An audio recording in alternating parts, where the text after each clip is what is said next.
But there's some stickers I got. I think they're very cute. Onto a house. I love this one. You don't have to have a plot organized. You don't have to know what you're gonna write. Just start writing. This one's a watercolor, but then the top one's a gouache. It's very fun, and I do love having it like very filled up. Hey guys, welcome to another Whimsical Art Diaries. I thought this year I would start a series where I just have like sit down chats and like kind of like do favorites, but like not just favorites, kind of just talk about stuff. And I don't really know what I'm gonna call it yet. Like it could be like Cozy Coven or something like that. I know a lot of people do like matcha time, smoothie time. This doesn't look that pleasant, I'm realizing, but this is a berry smoothie, and it's in this new mug that I made. My first ever mug that I made in a ceramics class. Is it perfect? Definitely not, but it's very cute, and like it was such a fun experience to make, and it's what started off my interest in ceramics, and it's what was the catalyst in getting me to like buy all the ceramic stuff and doing it myself. Listen to this.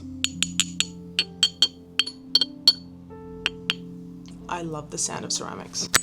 I thought it would be nice to just kind of come back and show you a few cute things. If you're new here, I'm definitely all about like embracing whimsy and joy and trying to be intentional in making the mundanity of life special, because really those days make up your whole life, and I think it's so important. Lots of the things that I'll be showing you kind of reflect that overall idea that I want to carry in my life, and hopefully inspire some of you guys to do the same. Okay. Lots to talk about. Where do I start? Okay, I might start with my actual journal because I have thoughts. This is the journal I've bought for 2026. It's so much smaller than my last journal, which was a Hobonichi Cousin, which is I think an A5 size. This is A6, so it's much smaller. I definitely wanted a smaller journal this year because last year I didn't use it much, but I am consistently running out of room. So I thought I'd talk about the pros and cons, because there definitely is some things that I'm finding not that satisfying, and there's also things that I'm really liking about it. This was a pretty affordable journal, especially compared to the Hobonichi. I can't remember exactly, maybe it was like $30 or under. Hobonichi is like $75, which is like for the small version, which I think is about the size. So it's definitely more affordable, and the Hobonichi is definitely overpriced.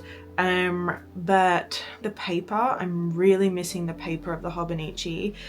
If you can see, I kind of experimented, this is horrible, like it's really bad drawing stuff, but I would like try to paint on it, and it's like gone through, sorry, I'm trying to not show you the words, but it's like it's gone through the paper really easily, and it doesn't take the medium well either. Like you could easily ruin the paper by painting on it, so it's kind of like you can't really paint on it, which is a bummer because I do really like doing that, and I do like kind of having free sketching in my journal. So I don't know, it's like that is a big con. Another con of it is that it's so small, like because for the Hobonichi, it's this size but every day. So every day you have this amount, which I think would be honestly perfect. But this journal, it's a week and it's this small. I've really scaled down this year, maybe to my demise, because like if you can see just briefly, like I have been like feeling it out and not able to really waffle on, which is like a good thing in my journal, like being able to just like really like blurt out everything I'm feeling and thinking, and that has kind of been bothersome to me as well. I've definitely got around it by for example, I've got like stuff under this paper, and like, you know, I'm like doing all little fun inventive things, which I really enjoy, and I like the way it looks. Like I really like how that looks. I feel it's very fun, and I do love having it like very filled up, but it's probably a bit too small.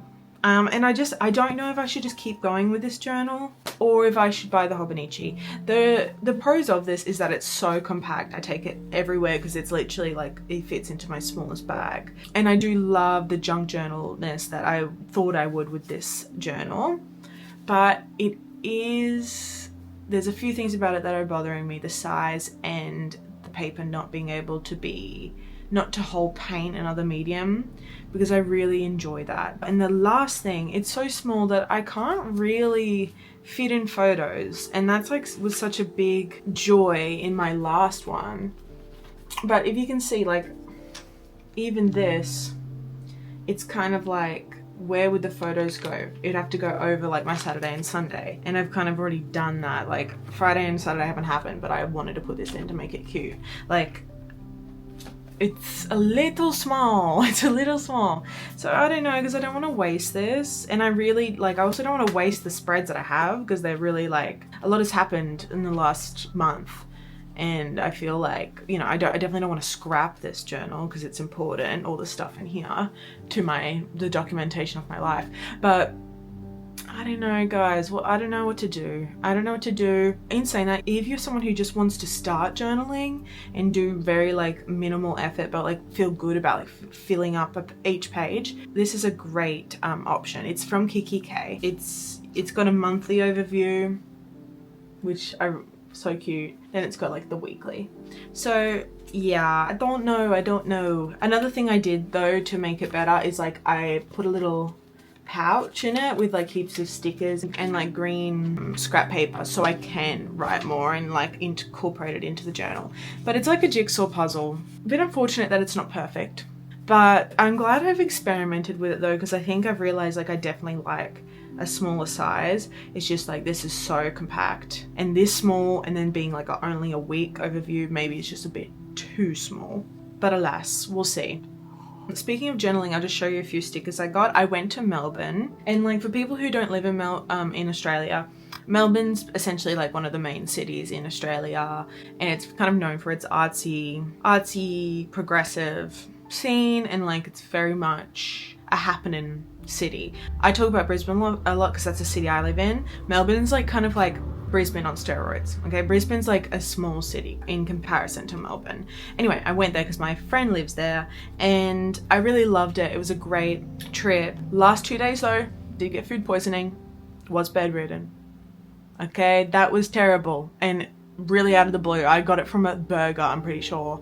So it wasn't even like I was eating some really random dodgy stuff. Like I was at a burger place, and before you know it, I had food poisoning and was bedridden. So that did suck. Before that, great trip. Really great trip. Loved it. Had such a fun time with my friend. Loved just like going off and exploring the city, and like Fitzroy and Brunswick are like the main artsy kind of fun areas that I went to. And I went to the pool, and it was a really fun trip. Anyway, I got some stickers there because they have way more like artsy sticker stuff. Now, a few of them I've already used, so my apologies, but I got these, like so cute. They're called like Costume Critters by the Rochelle Fish.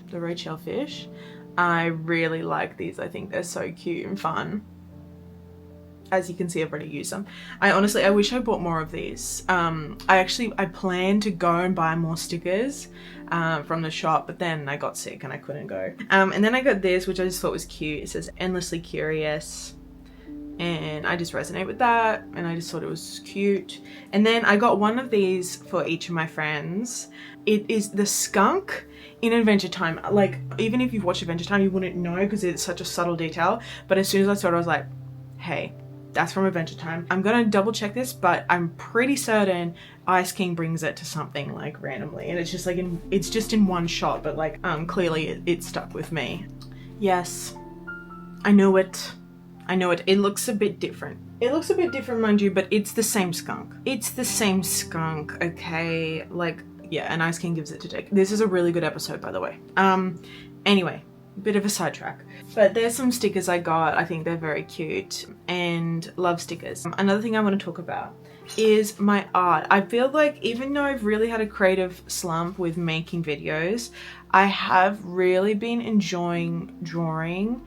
And I think I might do a little like sketchbook tour with my actual sketchbooks. So I won't actually show you, but I just want to show you these quickly. I've been doing a lot with gouache. If you've watched a few of my videos, you know I like just discovered gouache and kind of have just been collecting some gouaches over the last few months. Actually, speaking of, I just got these Holbein colors. This one's a watercolor, but and the top one's a gouache.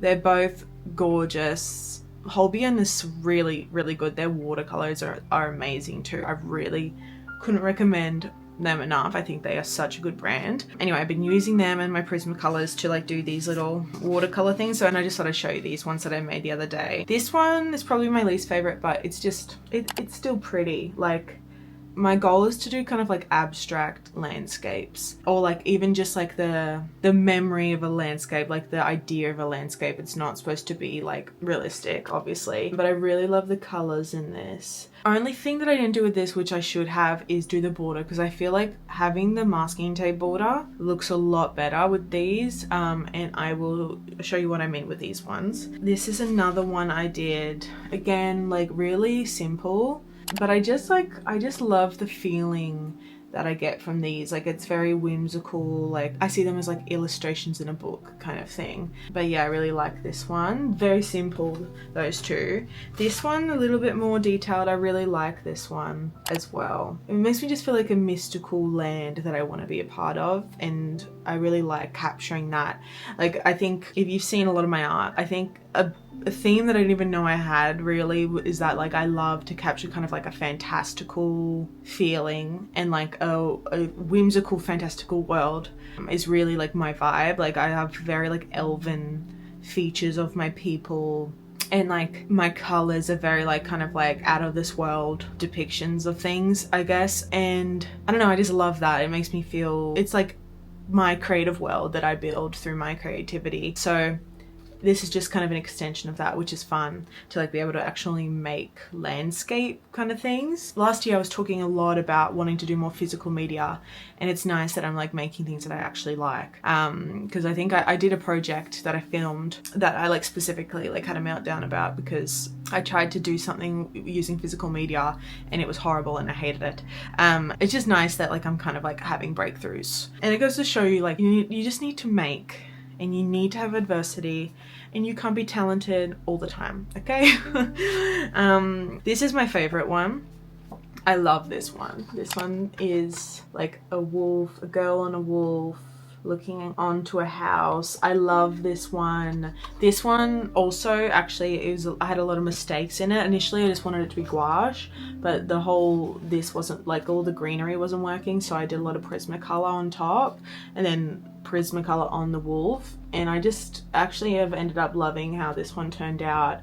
I really want to scan this one and like just touch up a few things and then make it a print, because I just think this is so cute and really the whimsical world that I'm talking about. I want this to be an illustration in a kid's book I write. Like, that's the vibe I get from this. Yeah, so I'm really proud of myself for these. I think they're really pretty. I'm particularly proud because I feel like I had a lot of doubt with making physical art like this, and it's just nice to have some rewards from actually just keeping on trying. But yeah, I love these. I think they're beautiful. I think the final thing I'm going to talk about today is my writing. So basically, I started this ages ago, but I've got back into it. My sister and I have kind of like had a project on like writing a book together, writing a like fantastical romance action kind of novel. And for me, writing has been something that I've had a lot of doubt in myself about, and just because like I don't think I was ever particularly like a really good writer at school, so I think like I've had a lot of like doubt about my ability to write, and I really want to work on that, because it's not really what I don't believe in that. And my core values is not like you can't get better at things, especially when it comes to creativity and actually any skill. Like the idea of like you are just this at something and you can't get better, and like you're just, you know, you didn't get A+s and A's all through English in high school and primary school, so you can't be a writer and you'll never get better at it. Like, I don't believe in that. But in saying that, it's been still hard for me to feel like I can write things that are good. Through writing lately, I feel like I'm really pushing myself and challenging that idea, because it's just like, just write and you know, you'll get better. All you need to do to be a writer is write, and I really believe that. And like, you'll get better and you'll edit things. Like, what you write first doesn't have to be what you finish up with, and it won't be. Like, you will edit it, you'll make it better, you'll reread, you'll get better as time goes on. All these things are true. my sister and I, it's essentially like a wizard fantastical world, and there's a queer romance in it, and I just really am having fun world building and like talking about it with my sister. Like the other night we went on, there's like a hill near us, like a really pretty hill that looks onto the ocean. We went in the evening with a picnic blanket and made like chai teas, and we took them and we had like bakery items, and we just sat and we talked about the world and we talked about what we could do, and it was so lovely. And just things like that have been so nice. Like it's such a nice fulfilling project to be doing, especially with someone else, but by yourself too, I think it would be wonderful. And really, like, writing is a very solitary thing, so like a lot of the writing that I'm doing, all of it's been like by ourselves. Like we write by ourselves, come together and talk about it. And I just think doing something like that with my sister is such like a lovely way to spend our time kind of thing, like rather than just, you know, being on our phones or something like that. Like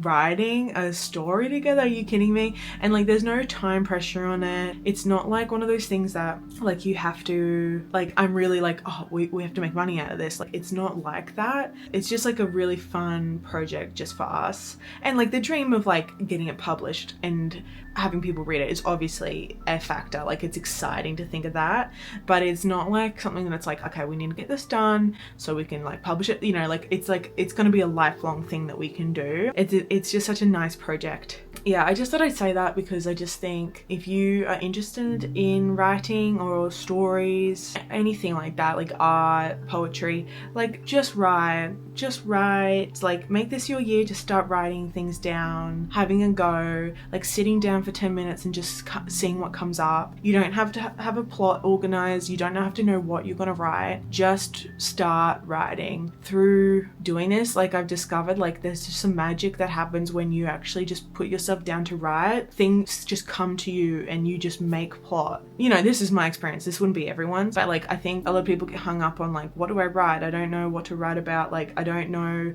a really cool plot yet. But like I feel like if you just start writing, things will come, and then it will, from that, it's like branches, like everything branches into something different and like different ideas. And yeah, it's just a really fun, exciting thing. Yeah, but thank you for listening. I hope you guys got something out of this. Like as I said, really at the end of the day, like I'm just always chasing like that everyday joy and like magic that you get from life. And if I can inspire others to do the same, like that's what it's all about for me, kind of. Like that's really exciting to me. And these things I'm doing for myself to make my life richer are so integral to my life and who I am and who I want to keep becoming. So yeah, but yeah, I hope you guys are all well. Thank you so much for being here. Let me know your thoughts, or in the comments tell me something that you're doing at the moment to chase that kind of everyday joy that you can find in the small things. Yeah, I hope you have a lovely rest of your week. Bye.